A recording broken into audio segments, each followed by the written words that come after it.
అందరికీ నమస్తే మాస్టర్స్.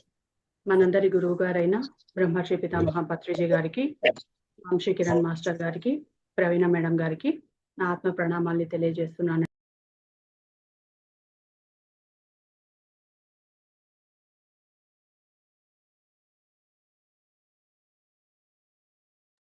గీత మ్యూట్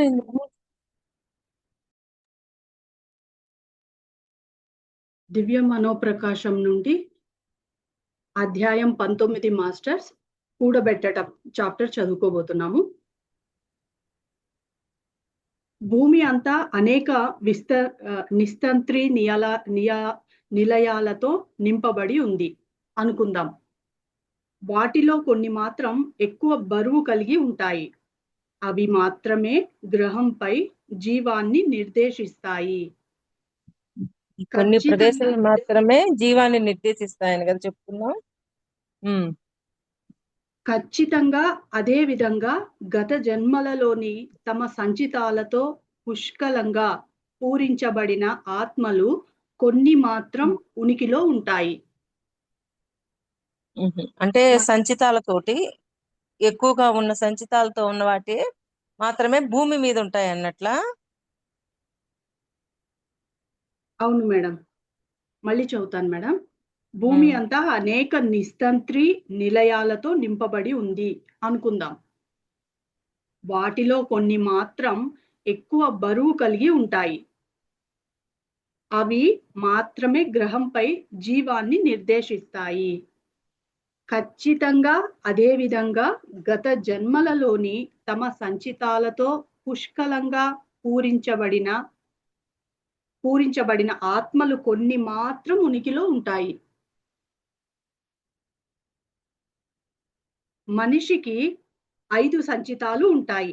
తన కేంద్రాల ద్వారా ప్రాణమయ శరీరం, శాశ్వత అణువులు, కలశం, ఆధ్యాత్మిక త్రయం, ఇంకా సుప్త చేతన మానసం. మానవ స్ఫులింగం జన్మ తీసుకున్న క్షణం నుంచి అతని ప్రాణమయ శరీరం వివిధ పదార్థాల కూడికతో భౌతిక శరీరాన్ని నిర్మిస్తుంది.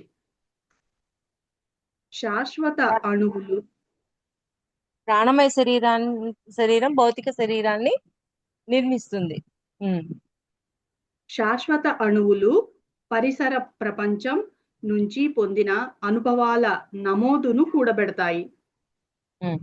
పరిసర ప్రపంచం అంటే ఇప్పుడు మనం చుట్టూ ఉన్న పరిసరాల యొక్క ఎలా ఉన్నారు దాన్ని క్యాలిక్యులేట్ చేసి ఆ నమోదును ఉంచుద్ది. ఏంటి శాశ్వత అణువుల్లో ఆ నమోదును ఉంచుతాయి. మానవ స్ఫులింగం జన్మ తీసుకున్న క్షణం నుంచి అతని ప్రాణమయ శరీరం వివిధ పదార్థాల కూడికతో భౌతిక శరీరాన్ని నిర్మిస్తుంది. శాశ్వత అణువులు పరిసర ప్రపంచం నుంచి పొందిన అనుభవాల నమోదును కూడబెడతాయి. కలశం స్ఫులింగపు అనుభవాలు మరి వివేకాల సారాన్ని కూడబెడుతుంది. ఒక్కొక్క దాంట్లో ఒక్కొక్కటి స్టోర్ చేయబడతాయి. శాశ్వత అణువుల్లో చుట్టూ ఉన్న పరిస్థితులు. మొదటిది ఏంది? ప్రాణమయ శరీరంతో భౌతిక శరీరాన్ని నిర్మిస్తాం. మూడవది శాశ్వత అణువులు పరిసర ప్రపంచం నుంచి పొందిన అనుభవాల నమోదును కూడబెడతాయి. అది 2 కదా? అవును మేడం. కలశం స్ఫులింగపు అనుభవాలు మరి వివేకాల సారాన్ని కూడబెడుతుంది. స్ఫులింగ అనుభవాలు, వివేక సారం, వీటన్నిటిని గల డేటానంతా దాంట్లో స్టోర్ చేస్తుంది కళిశంలో. సుప్త చేతనా మానసం నమోదు చేయని సమాచారాన్ని కూడబెడుతుంది. నమోదు చెయ్యని సమాచారాన్ని ఎగ్జాంపుల్ ఏమైనా ఇచ్చారా? జన్మ పరంపరలో ఈ సంచితాలు కూడబెట్టబడినవి భవిష్యత్ చర్యలకు పెట్టుబడిగా పెంపొందుతాయి అన్నారు కదా. లాస్ట్ ఒక రకంగా మనిషి ప్రాణి కూడబెట్టుకున్న వాటికి పంపిణీ చేసే వాటికి సమానం. ప్రతి మానవ ఆత్మ మొట్టమొదటి నుంచి ఒక జాడి అంటే పదార్థాలు నిల్వ చేసే డబ్బా. అది అనేక పరిమాణాల జాడి. అవి 1 బంధాలు, 2 జ్ఞాపకం, 3 అనుభవం, 4 జ్ఞానం, 5 నియమాలు, 6 పంచుకోవడం, 7 వివేకం, 8 ఇచ్ఛాశక్తి. కాలమారంభమైన నాటి నుంచి మానవ ఆత్మ తాను కూడబెట్టే సామర్థ్యం మాత్రమే కాక ఈ 8 అంశాల ద్వారా దానికి ప్రసారమైన ముద్రలను కూడా పెంపొందించుకున్నది. మళ్ళీ చదవనా మేడం? అవసరం లేదు. ఈ కాలాలన్నింటిలోనూ అది కరుణ, విచక్షణ, క్రమబద్ధీకరణ, గ్రాహ్యత, సృజనాత్మకతలను కూడా పెంపొందించుకుంది. ఈ ముద్రలన్నీ జన్మ పరంపరలలో వివిధ జాడీలలో కూడబెట్టబడ్డాయి.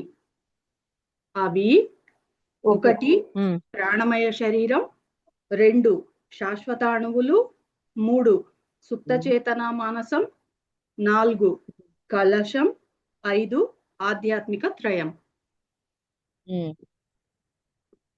ఈ లైన్ మళ్ళీ చదువుతాను మేడం. ఈ కాలాలన్నింటిలోనూ అది కరుణ, విచక్షణ, క్రమబద్ధీకరణ, గ్రాహ్యత, సృజనాత్మకతలను కూడా పెంపొందించుకుంది. ఈ ముద్రలన్నీ జన్మ పరంపరలలో వివిధ జాడీలలో కూడబెట్టబడ్డాయి. అవి 1 ప్రాణమయ శరీరం, 2 శాశ్వత అణువులు, 3 సుప్తచేతన మానసం, 4 కలశం, 5 ఆధ్యాత్మిక త్రయం. ప్రాణమయ శరీరం కూడబెట్టేది భౌతిక శరీరం. ప్రాణమయ శరీరం కూడబెట్టేది భౌతిక శరీరానికి సంబంధించినవి. శాశ్వత అణువులు ఆత్మ జన్మలన్నింటిలోనూ పొందిన ముద్రలన్నీ కూడబెడుతుంది. శాశ్వత అణువులు ఇప్పుడు ఆత్మ ఎన్ని జన్మలు తీసుకుందో ఆ జన్మలకు సంబంధించిన దాన్నంతా ఆ శాశ్వత అణువుల్లో ఉంచుద్ది. అంటే చుట్టూ పరిసరాలలో ఉన్న పరిస్థితులనే కాకుండా ఎన్ని జన్మలు అయితే తీసుకున్నామో ఆ జన్మలకు సంబంధించిన డేటాను కూడా శాశ్వత అణువుల్లోనే స్టోర్ చేస్తుంది. సుప్త చేతన మానసం అచేతన క్షణాలలో మాత్రమే కూడబెడుతుంది. సౌందర్యం, మంచితనం, నిజాయితీ, ఉల్లాసం, స్వేచ్ఛ, ఆకాంక్ష, త్యాగపూర్వక సేవలకు చెందినవన్నీ కలశం కూడబెడుతుంది. త్యాగపూరితమైనవన్నీ కలశం కూడబెడుతుంది. ఏమిటి మళ్ళీ ఒకసారి లిస్ట్ చదువు. ఓకే.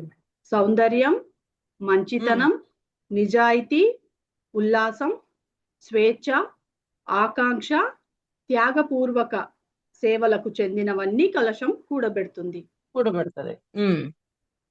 ఆధ్యాత్మిక త్రయం కూడబెట్టేది ఆత్మ ప్రకాశం. ఆధ్యాత్మిక త్రయం అనగానే మన ఆత్మ ఎలా ఉంది, దాని విస్తృత ఏంటి, ఇయే కదా మనకు గుర్తొచ్చేది.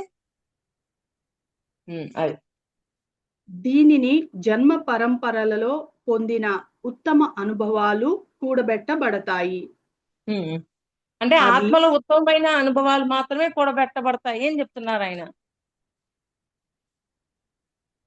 అంతే కదా, ఉత్తమమైన అనుభవాలు సరైనవే కదా. అవును మేడం, ఉత్తమ అనుభవాలు కూడబెట్టబడతాయి. అవి ఉన్నత లోకాలతో అనుసంధానం పొందడం ద్వారా పొందిన ఆది భౌతిక అనుభవాలు. ఆది భౌతిక అనుభవాలన్నింటినీ ఉన్నత తలాల్లో ఉన్న మాస్టర్స్ తో కనెక్ట్ అవ్వటం వల్ల ఆ అనుభవాలన్నింటినీ కూడబెట్టుకుంటది అది. ఎందుకని మళ్ళీ ఆచరణలో పెట్టాలి కదా. అవి ఉన్నత లోకాలతో అనుసంధానం పొందడం ద్వారా పొందిన అతి భౌతిక అనుభవాలు. అవి జీవితపు అమూల్య ఆభరణాలు. ఎందుకని? పై తలాల్లో ఉన్న మాస్టర్స్ ఇచ్చినాయి కదా, వాళ్ళు మనకంటే సీనియర్స్ కదా, అందుకని వాళ్ళు ఇచ్చిన డేటాని మనం జాగ్రత్తగా స్టోర్ చేసుకోవాలి. ఇవన్నీ ఉన్నత లోకాలలో ఉంటూ మానవాళి కొరకు అభిప్రాయం రూపొందించే వారికి అందుబాటులోకి వస్తాయి. ఇవన్నీ అలా ఉంటే సరిపోవు, అందరికీ కూడా అందించబడతాయి. ఎవరికైతే తృష్ణ తపన ఉంటుందో ఆటోమేటిక్ గా అవి అందించబడతాయి. ఆ కనెక్టివిటీలోకి వెళ్ళిపోతాం మనం. అందుకే ఆ కనెక్టివిటీ మిస్ అవ్వకుండా చూసుకోవాలి మనం. ఇవన్నీ ఉన్నత లోకాలలో ఉంటూ మానవాళి కొరకు అభిప్రాయం రూపొందించే వారికి అందుబాటులోకి వస్తాయి. వీటన్నిటి ద్వారా మనిషి తన భౌతిక, సుప్తచేతన, అతిచేతనలలో సంపద్వంతం అవుతాడు. ఆటోమేటిక్ గా సంపన్నుడు అవుతాడు కదా. ప్రతి వ్యక్తికి సంచితాలు కూడబెట్టిన నిధి వంటిది. అంతేకాక ఆ సంచితాల ద్వారా ఎందరో దేవుళ్ళు లబ్ధి పొందారు. అంటే ఇదివరకైనా సరే దేవుళ్ళు కూడా అలాగే సంచితాలుగా స్టోర్ చేసుకుని ఎంతో లాభాన్ని పొందారు అంటున్నారు. సూక్ష్మ పాజ్ లో పెట్టమ్మా. ఓకే మేడం, స్టార్ట్ చేయండి మేడం. ప్రతి వ్యక్తికి సంచితాలు కూడబెట్టిన నిధి వంటిది.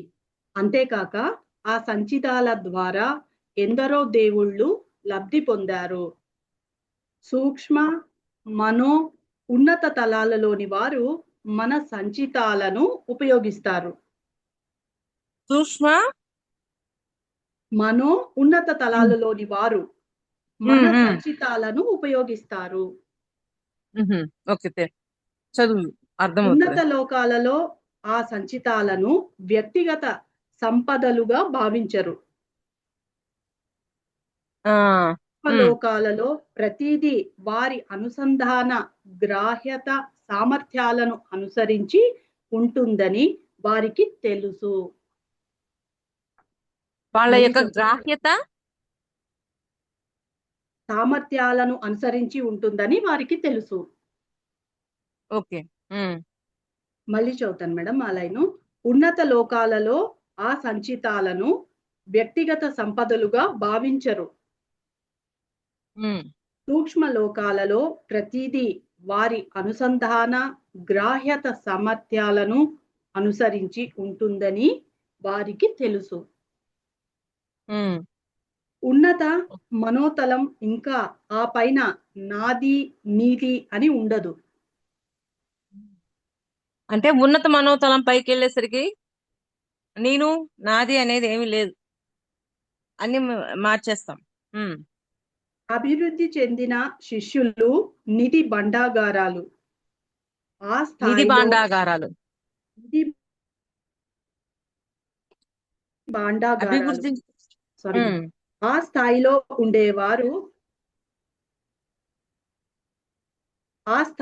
ఉండేవారు ఎవరైనా తమకు కావలసినంతా దాని నుంచి గ్రహించవచ్చు. ఉన్నత మనోతలంలో తీసుకోవడం వల్ల ఏది తగ్గదు. నా వాయిస్ వినపడుతుందా? వినిపిస్తుంది మేడం, వినిపిస్తుంది మేడం మీ వాయిస్. ఎందుకు ఫాస్ట్? నిధి భాండాగారాల రూపంలో అక్కడంతా అది స్టోర్ చేయబడి ఉంటుంది. అందుకే షిరిడి సాయిబాబా అంటారు, నా దగ్గర ఎంతో జ్ఞానము భాండాగారాల రూపంలో ఉంది, దాన్ని మీరు తీసుకోవచ్చు అని చెప్తారు. అంటే ఎప్పుడైతే మనము కనెక్ట్ అవుతూ ఉంటామో వాటి నుంచి ఆ జ్ఞానాన్ని పొందుతూ ఉంటాం. చూడండి, ధ్యానం చేశాక అంతకుముందు అసలు ఏమీ తెలీదు, కానీ ధ్యానం చేసే కొద్ది కొన్ని విషయాలు తెలియకుండా అన్నీ తెలిసిపోతూనే ఉంటాయి. ఎందుకని? వాటితో కనెక్టివిటీ ఉంది కాబట్టి. ఆ నిధి భాండాగారాల నుంచి మనం నిధిని తీసుకున్నాం కాబట్టి జ్ఞానాన్ని, ఇక్కడ జ్ఞానాన్ని నిధిగా మారుతాం, నిధి అంటున్నారు. ఉన్నత మనోతలంలో తర్వాత తీసుకోవడం వల్ల ఏది తగ్గదు. సూక్ష్మ లోకాలలో మనుష్యులకు అవసరమైనదంతా అందుబాటులో ఉండటం అనేది అత్యంత ఆనందకరమైన విషయం. సూక్ష్మ తలాల్లో ఉన్నత మనోతలంలో తీసుకోవడం వల్ల ఏది తగ్గదు. సూక్ష్మ లోకాలలో మనుష్యులకు అవసరమైనదంతా అందుబాటులో ఉండటం అనేది అత్యంత ఆనందకరమైన విషయం. అంటే సూక్ష్మ తలాల్లో ఉన్న వాళ్ళందరికీ ఇది అందుబాటులో ఉంటది. అందుకని వాళ్ళకి అది ఒక గొప్ప అదృష్టం అన్నట్టు చెప్తున్నారు. అంటే ఊర్ధ్వ మానసంలో నుంచి ఆ జ్ఞానాన్ని తీసుకొని సూక్ష్మ తలాల్లో కనెక్ట్ అయ్యి ఉన్న వాళ్ళు ఆ కనెక్టివిటీలో ఉన్నప్పుడు ఆ జ్ఞానాన్ని గ్రహించగలుగుతూ ఉంటారు. అదే సూక్ష్మ తలాల్లో కనెక్టివిటీ లేదు, అప్పుడు జ్ఞానాన్ని గ్రహించలేరు. అది మీకు ఎంత ఎక్కువ ఉంటే అంత ఎక్కువ ఇస్తారు. మీరు ఏమి ఎక్కువ ఉంటాయని చదువుతాను మేడం. మీకు ఎంత ఎక్కువ ఉంటే అంత ఎక్కువ ఇస్తారు. మీరు ఎంత ఎక్కువ ఇస్తే అంత ఎక్కువ ఆనందాన్ని అనుభవిస్తారు. ఎంత ఎక్కువ ఏంటి? ఇస్తే అంత ఆనందాన్ని అనుభవిస్తారు. ఆ ఆనందం అనుభవాన్ని పొందడానికై మీ వద్ద తీసుకున్న వారు కూడా ఇచ్చే ప్రయత్నం చేస్తారు. అందుకే మనం ఇవ్వడం కోసం కూడబెట్టాలి. మనం మన కోసం మన నిధిని వృధా చేయకూడదు. దానిని ఇతరులకు అందుబాటులో ఉంచాలి. సిగ్నల్ పోయింది, మళ్ళీ చదువులేండి. Okay madam. మీకు ఎంత ఎక్కువ ఉంటే అంత ఎక్కువ ఇస్తారు. మీరు ఎంత ఎక్కువ ఇస్తే అంత ఎక్కువ ఆనందాన్ని అనుభవిస్తారు. ఆ ఆనంద అనుభవాన్ని పొందటానికై మీ వద్ద తీసుకున్న వారు కూడా ఇచ్చే ప్రయత్నం చేస్తారు. అంటే ఇప్పుడు ఇక్కడి నుంచి తీసుకున్నారు నిధి అంటున్నారు మేడం.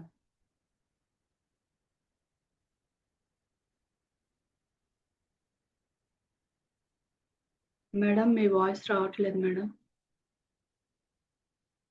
గీత. మీ వాయిస్ కట్ అవుతుంది మేడం.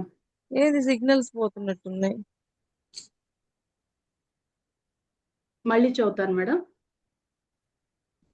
వద్దు, నువ్వు చదివేసేయి ఈ ఎపిసోడ్ వరకు. నాకు సిగ్నల్ ఉండట్లా, పోతా ఉంది. ఇంకొంచెం ఒక 5 నిమిషాలు చదివి క్లోజ్ చేయి. Okay madam. ఆ ఆనంద అనుభవాన్ని పొందటానికై మీ వద్ద తీసుకున్న వారు కూడా ఇచ్చే ప్రయత్నం చేస్తారు. అందుకే మనం ఇవ్వడం కోసం కూడబెట్టాలి అని చెప్తున్నారు మేడం. మనం మన కోసం మన నిధిని వృధా చేయకూడదు. దానిని మనము ఇతరులకు తీసుకున్న దానిని ఇవ్వాలి.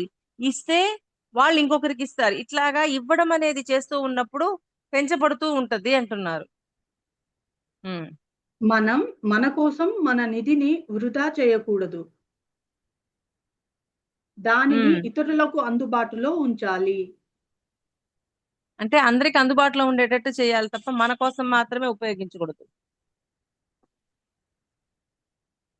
మీకు ఉన్న వాటికి అతికి ఉండే ధోరణి ఉంటే ఉన్నత మనోతలాన్ని ఆ పైన చేరడం కష్టం. అయితే ఉన్నదాన్ని గట్టిగా అటాచ్ అయిపోయి ఉన్నాం. అటాచ్ అయిపోయి ఉంటే దాని తర్వాత అన్వేషణ ఉండదు కదా. అన్వేషణ లేనప్పుడు ఇంకా ఇంకా పై తలాల్లోకి వెళ్ళగలుగుతామా? వెళ్ళలేము.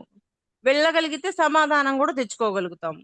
అది అటువంటి వారు ఉన్నత మనోతలాలలో కొత్త వారిగా చూడబడి తిరస్కారాన్ని భావిస్తారు.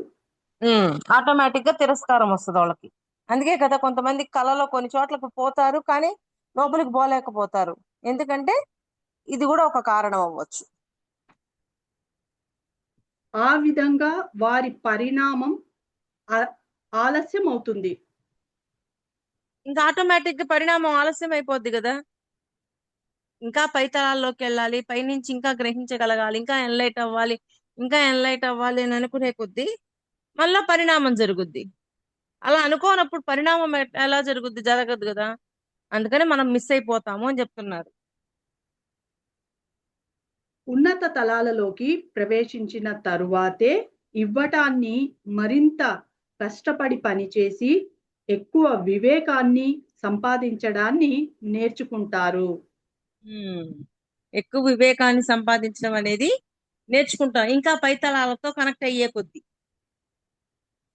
ఉన్నత తలాలలోకి ప్రవేశించిన తరువాతే ఇవ్వటాన్ని మరింత కష్టపడి పనిచేసి ఎక్కువ వివేకాన్ని సంపాదించడాన్ని నేర్చుకుంటారు.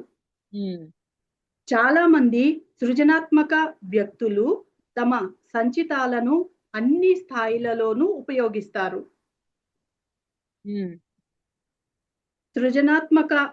సృజనాత్మకత అంటే మీ కలశంలోనూ శాశ్వత అణువులలోనూ ఉన్నదంతా పంచుకునే విధానం. ఇది సృజనాత్మకత అంటే మీ కలశంలోనూ ఓకే సృజనాత్మకత అంటే ఏదో కొత్తదాన్ని క్రియేట్ చేయడం అనేది కాదు. మన కళిశాలలో ఉన్న వాటిని అందరికీ అందించడమే సృజనాత్మకత. పాయింట్ అర్థమైందా? సృజనాత్మకత అంటే ఏదో కొత్త దాన్ని సృష్టించడం అని అనుకుంటున్నాం. కాదు అనేది నాకు క్లారిటీ వచ్చింది ఇప్పుడు. మన దగ్గర ఉన్న నిధిని అంతటిని అందరికీ షేర్ చేయడమే సృజనాత్మకత.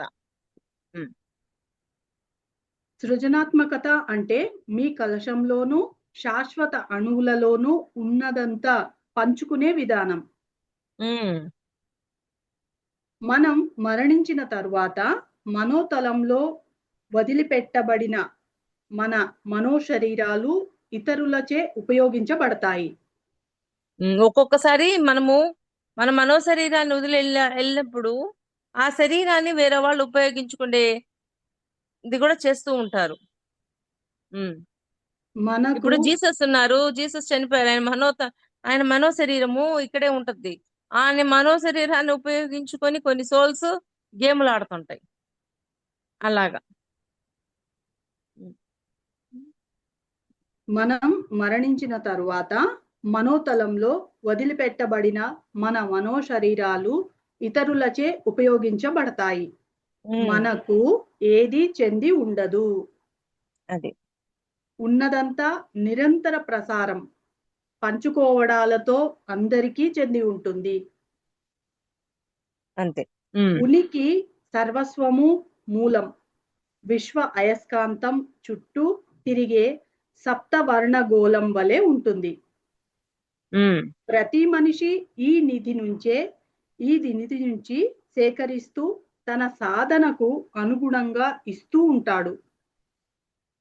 అక్కడి నుంచి తీసుకునే తన సాధనకి అనుగుణంగా తను ఉపయోగించుకొని అందరికీ అందిస్తూ ఉంటాడు. పురోగమించే కొద్దీ కలిగి ఉండేది పంచేది ఎక్కువగా ఉంటుంది. మన జాడి కాని పంచేది కలిగి ఉండేది అన్ని ఎక్కువగా ఉంటాయి పురోగమించే కొద్దీ. మన జాడి కాని జాడిలో ఉన్నది కాని కలుషితం కాకూడదు. కాలుష్యం అనేది ఆహారానికో లేదా భూమికో లేదా గాలికో మాత్రమే చెందినది కాదు. అది మన చర్యలు, అనుభూతులు, ఆలోచనలకు చెందినది. ఏంటిది అది? ఆహారమా? కాలుష్యం అనేది మేడం, కాలుష్యం అనేది ఆహారానికో లేదా భూమికో లేదా గాలికో మాత్రమే చెందినది కాదు. అది మన చర్యలు, అనుభూతులు, ఆలోచనలకు చెందినది. అంటే కాలుష్యం అంటే మనం ఏమనుకుంటాం, ఇక్కడ ఉండే గాలి పొల్యూట్ అయింది అట్ట అనుకుంటున్నాం. అయ్యే కాదు, ఆలోచనలు, చర్యలు ఇవి కూడా కాలుష్యమే. సరికాని ఆలోచనలు చేస్తూ ఉన్నాము, సరికాని ప్రవర్తనతో ఉన్నాము అంటే మనలో కాలుష్యం ఉందని. అలాగా కాలుష్యం అంటే మీరు ఇది అనుకుంటారేమో, ఇది కూడా కాలుష్యం కిందకే వస్తుంది అని చెప్తున్నారు. ఆలోచనలు, చర్యలు, ఇంకొకటి ఏంటి? అనుభూతులు మేడం. అనుభూతులు, ఆలోచనలు. సరి అయిన అనుభూతులు పొందగలగాలి కదా, సరికాని పొందితే ఎట్లా? అలాగా కూడబెట్టుకునేవారు అది కలుషితం కాకుండా పంపిణీ చేయడం వలన దానిని పెంపొందించుకోగలమని తెలుసుకోవాలి. కూడబెట్టుకోవాలి అనుకున్న వాళ్ళు వాటిలో కలుషితమైన ఉంచకుండా కలుషితం కాని వాటిని ఉంచి అందరికీ పంచాలి అనేది ఉంటది వాళ్ళకి. ఆలోచన రూపాల అభిప్రాయాలు, ఉద్వేగాలు, చర్యలను కలుషితం కాకుండా నిరోధించే అనేక మనో ఆధ్యాత్మిక నియమాలు ఉన్నాయి. అంటే ఈ ఆధ్యాత్మిక నియమాలు ఉండబట్టే కదా ఒక బ్యాలెన్స్ లో ఉంటున్నాం. ఆధ్యాత్మిక నియమాలు, కర్మ సిద్ధాంతం, పునర్జీవనం సిద్ధాంతం, ఇట్లా పునర్జన్మ సిద్ధాంతం, ఇట్లా కొన్ని ఉన్నాయి. అవన్నీ ఉండబట్టే ఒక బ్యాలెన్స్డ్ ఉంది. లేకపోతే అది కూడా కాలుష్యంగా మారిపోతుంది. నిధి ప్రసరణ మాత్రమే జాడీలను పునరుత్పత్తి చేసే ఏకైక మార్గం. ప్రతి మనిషి ఒక జాడీయే. ప్రసరణ లేకపోతే జాడీతో పోల్చారు ఆయన. ప్రతి మనిషి ఒక జాడీయే. ప్రసరణ లేకపోతే స్తబ్దత ఏర్పడుతుంది. ప్రసరణ లేకపోతే స్తబ్దత వస్తుంది. మీకు ఎంత ఎక్కువ కావాలనుకుంటే అంత ఎక్కువ ఇస్తూ ఉండండి. ఇవ్వటం ద్వారానే మీరు ఇంకొక గొప్ప జాడీలో భాగం కాగలరు. అంటే మీరు ఎప్పుడు సర్వీస్ లోనే ఉంటే మనము ఒక జాడీ, కానీ ఇంకొక గొప్ప జాడీ అవ్వగలము అంటే ఇంకొక గొప్పగా తయారవ్వగలుగుతాం. ఎప్పుడు సర్వీస్ మోడ్ లో ఉండాలి. సేవ సేవ సేవ సేవ, ఎప్పుడు సేవలో ఉండాలి. మీ నుంచి గొప్పతనంలోనికి బయటికి ప్రసరిస్తుంది. ఆటోమేటిక్ గా గొప్పతనం బయటికి వస్తుంది, ప్రసరించబడుతుంది బయటికి. ఆ ప్రసరణలోనే ఎదుటివాడికి అర్థమవుతాం, వాళ్ళకు ఒక రోల్ మోడల్ అవుతాం మనం. ఇచ్చి పంచి త్యాగం చేసే దేశాలే నిలిచి ఉంటాయి. పోగు చేసుకొని ఇచ్చి పంచి త్యాగం చేసే దేశాలు మాత్రమే నిలిచి ఉంటాయి. అంటే ఏ దేశమైనా నిలవాలి అంటే 3 పనులు చేయాలి. ఈ 3 పనులు చేసేది ఎక్కువగా ఉన్నప్పుడు ఆ దేశం నిలిచి ఉంటది. లేకపోతే పోగు చేసుకుని తమ కోసం మాత్రమే ఉంచుకునే దేశాలు కలుషితం అవుతాయి. వాళ్ళ కోసం, ఆ దేశం కోసమే, ఆ దేశం యొక్క సంరక్షణ కోసమే అవి బాగా కూడబెట్టుకున్నారు. పక్క దేశంలో ఏదైనా ప్రమాదం వచ్చింది, ఫ్లడ్స్ వచ్చినాయి, కానీ ఈ దేశస్తులు వాళ్ళకి ఇవ్వడానికి ఇష్టపడలేదు. అలాగున్నప్పుడు అది కూడా కాలుష్యం కిందకే చెప్తున్నాడు ఆయన. ప్రసరణ నియమమే పునరుజ్జీవన నియమం. ఎప్పుడైతే ఈ దేశస్తులు పంచుతూ ఉంటారో వీళ్ళకి పెంచబడతా ఉంటుంది. ఎంత పంచుతావో అంత పెంచబడును అని చెప్తారు కదా. అది సంపద నియమం. ఇచ్చే శాస్త్రం, ప్రసరించే శాస్త్రం తెలియకపోతే నశించిపోతారు. ఇచ్చే శాస్త్రము, ఇచ్చే శాస్త్రము, ప్రసరించే శాస్త్రం తెలియకపోతే, రెండు లేకపోతే నశించిపోతారు అంటున్నారు. అంతరించిపోతారు. ఇంకేముంది ఆడ. ఎప్పటికైనా చివరికి వచ్చేసరికి ఇవ్వడం, పంచడం, ప్రసరించడం, ఇవే, ఇంకేం లేదు అసలు భూమి మీద. స్నేహము, హెల్ప్, ఇవే ఉన్నాయి. ఇవి లేవు. ఇవి ఉన్నప్పుడు అంటే ఆటోమేటిక్ ఎప్పుడు పని ఉంటుంది, ఆ సేవలో ఉంటాం కాబట్టి. కానీ అవి ఇవ్వడం అనేది లేనప్పుడు ఆ సేవలో ఉండలేము ఇంకా. అది దీనినే మీరు ఎంత ఖాళీ అయితే మీకు అంత ఎక్కువ ఉంటుంది అని చెప్పవచ్చు. నిమ్న స్థాయిలో పంచటం అనేది ఉన్నత స్థాయిలలో కూడబెట్టడం. ఇది విశ్వ నియమాలలో ఒకటి. ఇందాక చెప్పుకున్నాం కదా, ఆ నియమాలు ఎలా ఉంటాయి, వాటిని ఆచరిస్తూ ఉండగలగాలి. పంచబడిన పదార్థం మరింత గొప్ప నాణ్యత, విలువ కలిగిన ఉన్నత స్థాయి పదార్థంతో భర్తీ చేయటం మరొక నియమం. ఉన్నత స్థాయి పదార్థాలతో భర్తీ చేయాలి దాన్ని. ఇవ్వటం ద్వారా మనం గ్రహిస్తాం, గ్రహించటం ద్వారా ఇస్తాం. ఉండటం ఇది ఇవ్వటం ద్వారా మనం ఉమ్, గ్రహిస్తాం, ఉమ్, గ్రహించడం ద్వారా ఇస్తాం. అంతే. అదొక సైకిల్. ఉండడం ద్వారా ఇస్తాం, గ్రహిస్తాం, గ్రహించడం ద్వారా ఇస్తాం. ఆటోమేటిక్ గా ఈ మూడు ఒక సైకిల్ లాగా జరిగిపోతూ ఉంటాయి. అది ఇవ్వటం, గ్రహించటాలతో మనం మార్గంలో ముందడుగు వేస్తాం. ఇవ్వటంలో వివేకం, కాంతి, సౌందర్యం పెంపొందుతాయి. ఉమ్, ఉన్నత విలువలన్నీ ఇవ్వటం ద్వారానే వచ్చే ఫలాలే. ఇవ్వడం ద్వారానే కాంతి, మన లోపల సౌందర్యం ఇవన్నీ ఆటోమేటిక్ గా పెరుగుతాయి. ఇవ్వడం అనేది చేయకపోతే కాంతి సౌందర్యం ఇవేమి పెరగవు. ఇవ్వటం లేకపోతే విలువే లేదు. అందుకే దైవాన్ని సర్వస్వము ఇచ్చేవాడిగా పిలుస్తారు. ఉమ్, ఉపదేశకులను దైవాన్ని ఉమ్, ఉపదేశకులను నిరంతరం ఇచ్చే జాడి అంటారు. ఉమ్, వారు ఎంత ఎక్కువ ఇస్తే అంత అంత ఎక్కువ ఎక్కువ పొందుతారు. పరిత్యజించడం అంటే స్వీకరించడాన్ని తిరస్కరించడం కాదు. ఉమ్, అది మీ దగ్గర ఉన్న ప్రతి దానిని వెళ్ళనివ్వటం. వదలగలగటం. వదిలితే కదా అది వెళ్ళిపోద్ది. అంతే పరిత్యజించడం అంటే. పరిత్యజించడం అంటే ఏదో అనుకున్నారు. మీ దగ్గర ఉన్న వాటిని వదలాల్సి వచ్చినప్పుడు వదిలేయగలగాల. అది మెయిన్ ఇంపార్టెంట్. వారు ఎంతో ఎక్కువ ఇస్తే అంత ఎక్కువ గ్రహిస్తారు. పరిత్యజించటం అంటే స్వీకరించడాన్ని తిరస్కరించడం కాదు. అది ఉమ్, మీ దగ్గర ఉన్న ప్రతి దానిని వెళ్ళనివ్వటం. అంతే. మీరు మీ దగ్గర ఉన్నదానినంతా వెళ్ళిపోనిస్తే ఉమ్, భవిష్యత్తు మీకు తనను తాను వెల్లడి చేసుకుంటుంది. అంటే భవిష్యత్తు ఆటోమేటిక్ గా సృష్టించబడిపోద్ది. మన దగ్గర ఉన్నదాన్ని మనం ఇవ్వడం అనేది చేస్తూ ఉన్నప్పుడు మన భవిష్యత్తు కూడా ఆటోమేటిక్ గా సహజంగా జరిగిపోతూ ఉంటది. ఇంకా ప్రత్యేకించి దానికి ఏదో చెయ్యాలి, చెందాలి ఇవన్నీ కాదు. సహజమైపోతుంది అది. అది అద్భుతమైన పాయింట్ అది.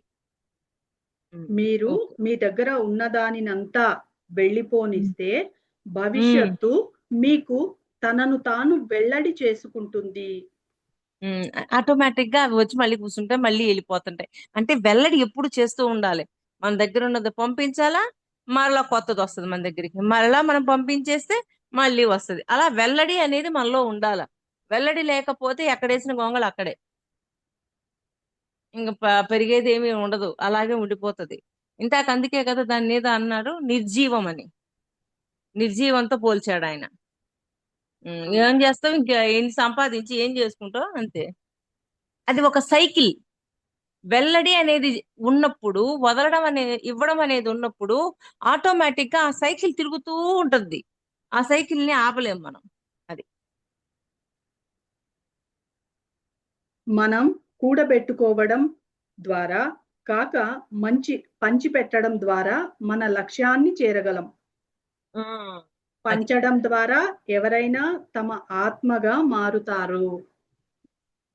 పంచడం ద్వారా ఎవరైనా తమ ఆత్మగా మారిపోతారు.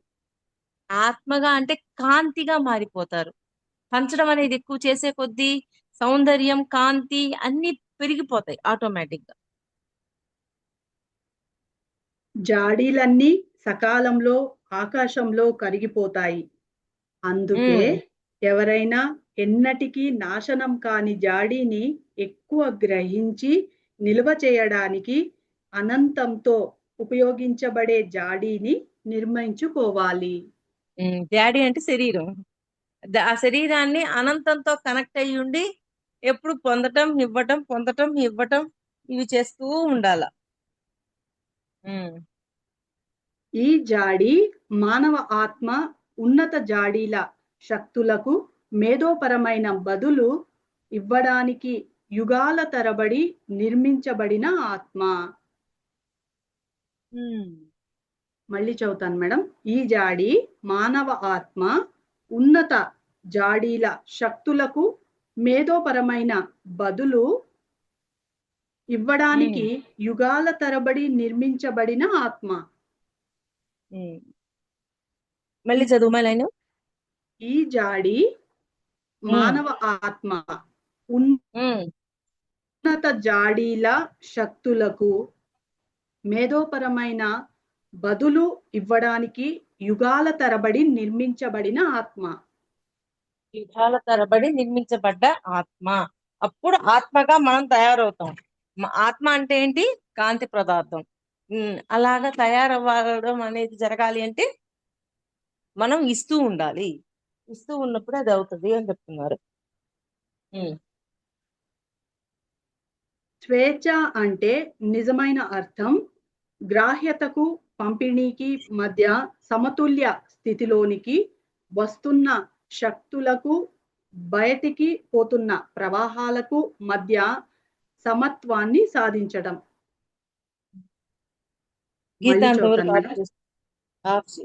మేడం 2 లైన్స్ ఉంది మేడం.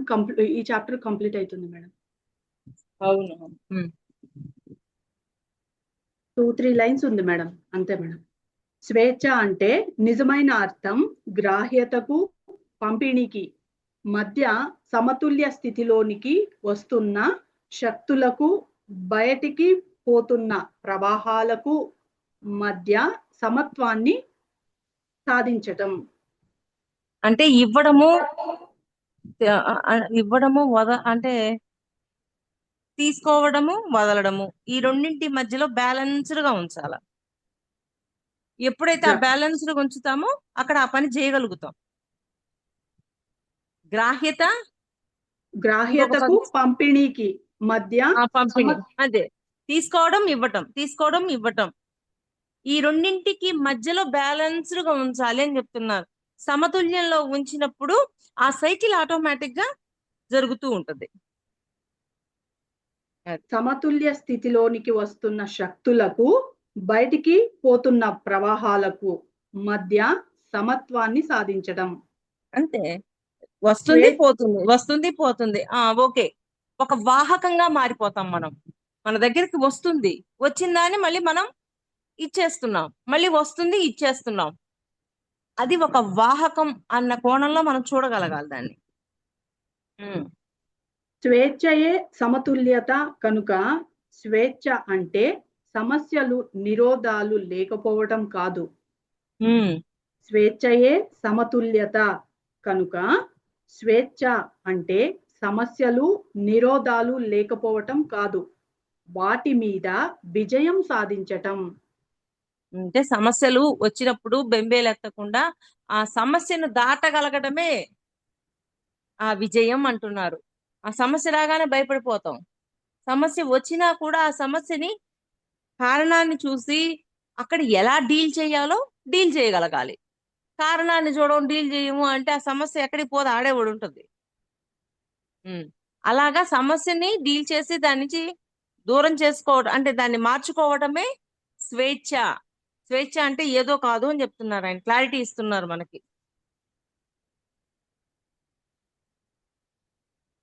స్వేచ్ఛయే సమతుల్యత కనుక స్వేచ్ఛ అంటే సమస్యలు నిరోధాలు లేకపోవటం కాదు, వాటి మీద విజయం సాధించటం. ఒక వ్యక్తి ఎంత ఎక్కువగా తన వాస్తవ ఆత్మగా మారితే అంత ఎక్కువ స్వేచ్ఛ పొందుతాడు. వాస్తవ ఆత్మగా మారితే అంటే వాస్తవానికి వాళ్ళ ఆత్మ ఎందుకు వచ్చింది, ఏ పని మీద పంపించింది, ఇవన్నీ తెలుసుకోవడమే వాస్తవపు ఆత్మ అంటే. ఇంతటితో ఈ చాప్టర్ కంప్లీట్ అయింది మేడం. ఓకే గీత, మాట్లాడైతే. Thank you masters. ఇంత చక్కటి అవకాశం ఇచ్చిన ప్రవీణ మేడం గారికి, టార్కం గురువు గారికి నా హృదయపూర్వక కృతజ్ఞతల్ని తెలియజేస్తున్నాను. అందరికీ థ్యాంక్ యూ సో మచ్ అండి.